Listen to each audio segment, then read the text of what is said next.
So last night I was watching what has become one of my favorite TV shows, which is Chicago PD. There's something about it that is very, very captivating and thrilling and all that stuff you like to watch when you're watching drama on TV. And one of the characters was giving a eulogy at his sister's funeral, and it was at a Catholic church. He said something along the lines of, he doesn't believe in absolution. And absolution, for those who are not familiar, is the process of being absolved, being cleaned and forgiven of your sin.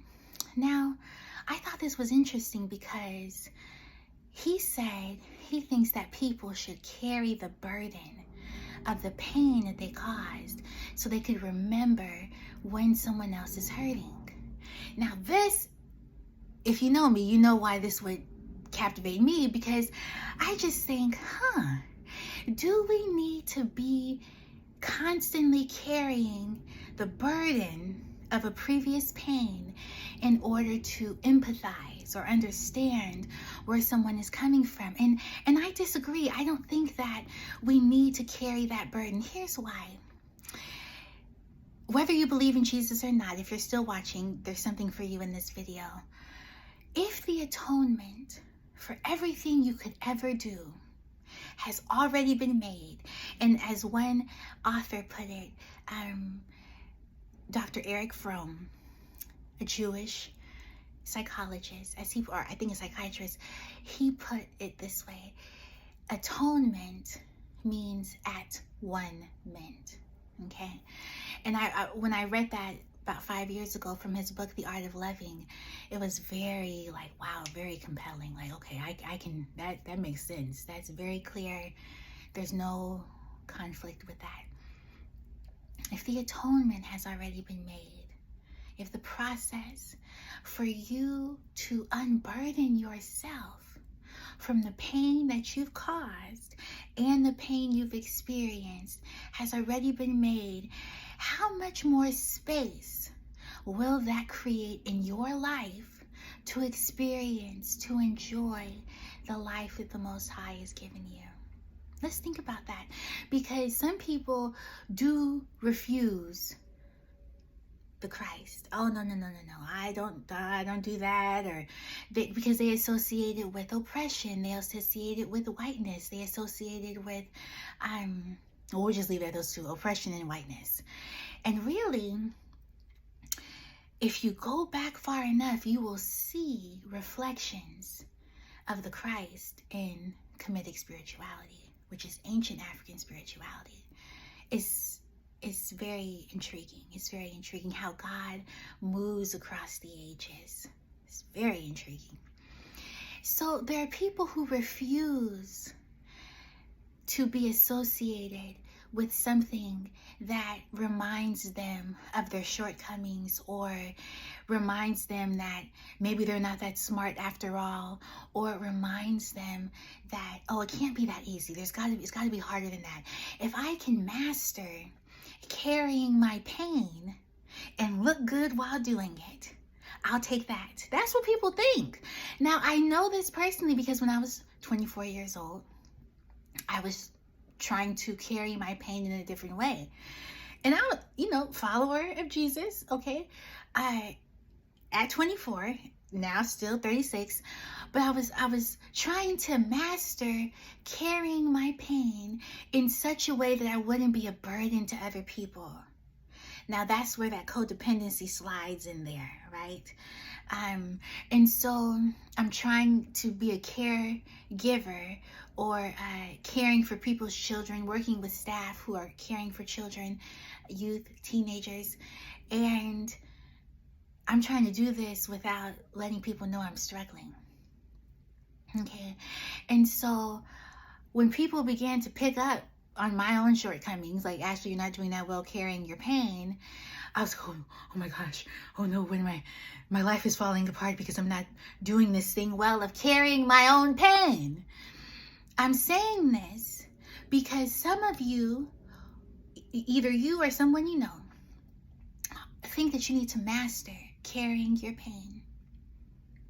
And you don't have to do that. Now, this is not a video to convert you to what I believe. You can believe whatever you believe, and I can believe whatever I believe, and I don't need you to believe what I believe in order for it to be true. The truth actually doesn't require any of our belief, okay? That's very liberating, okay? So, if you are in the habit of thinking, I must carry this in order to connect with people, I would ask you this question. Do you need to carry that pain? Do you need to carry that oppression? Do you need to carry whatever reflection of the ism that you have encountered and you internalize that because it helped you to make sense of the world? Do you need to carry that so that you can have a relationship with people, so that you can showcase your humanity? I would submit to you that you don't have to. It's that simple.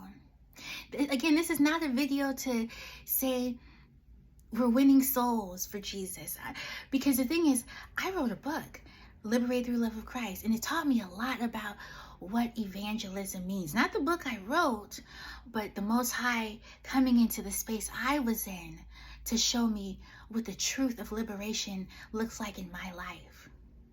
Because I grew up spiritually, I grew up in my 20s in an environment that had some really, a church environment that had some really beautiful components to it, but there was still some things that towards the end of my time there, I was like, wow.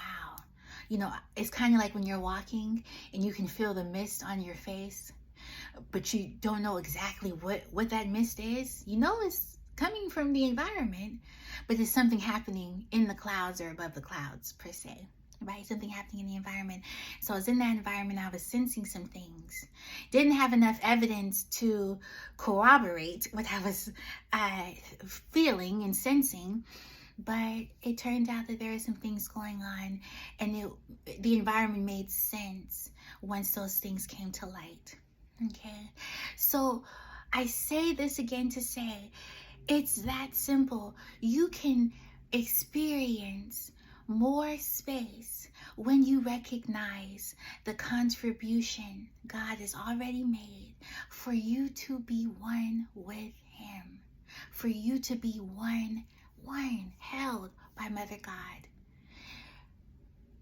If you feel like you've got to carry the burden so that someone can relate to you, it's a lower level of consciousness. I don't want to call it the victim consciousness because I don't think that's all that it is. I think that there's something else in there. I think there's a seeking, a genuine seeking for connection and not knowing how to do it. Praise God for wisdom. Praise God for understanding. Let me know what you think. If this content is not for you, just give me a thumbs down and move on, okay? Or you could just move on and don't give me anything. But if this is something that resonates with you, let me know what you think, because my beloved people, it's that simple. You can unburden yourself by recognizing the contribution God has already made. Or you can carry that burden, try to master it, and your life will look however it looks. Let me give you one last example. Some people don't let go of the burden of mastering carrying their pain because, you know, it's got to be hard. It's got to be tough. They've got to be, they've got to get an award for everything that they've gone through. You know, whether it's their certificates or their doctorate or their JD or their MD, whatever it is, they have their accolades, and it's, well, I did this. And what does that come back to? That comes back to pride. That comes back to pride because we had to outsmart ourselves by going through the process in a way that shows that we could do it on our own. Okay, but really, it's not outsmarting yourself. There's a proverb in chapter 14 of Proverbs. I think it's the crown of the wise is riches, but the foolishness of fools is folly. It's that simple. It's that simple. So don't try to complicate, making your life easier. It could be as simple as recognizing that you can create more space for yourself if you allow yourself to be unburdened by the Most High. I look forward to seeing you again soon. Take care.